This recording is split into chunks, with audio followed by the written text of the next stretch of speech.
Hello everyone. Tonight I will share my knowledge about how to upload a sketch into Arduino Uno using USBasp.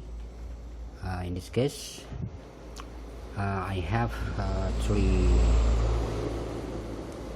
components: the USBasp, and the second one is the converter.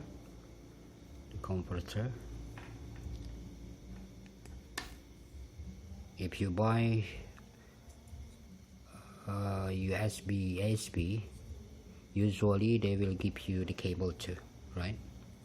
And then the board of Arduino Uno.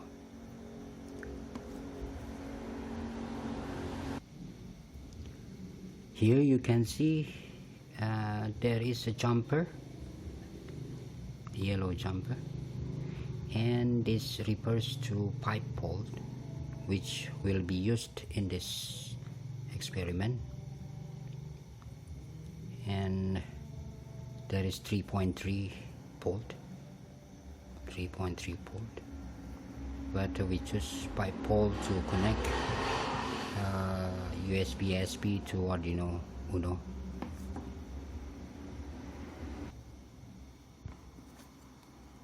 In this cable,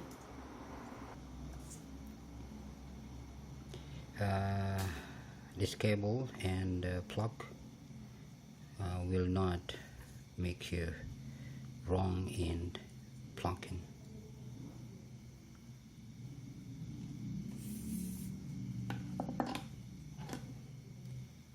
And we have two in the converter.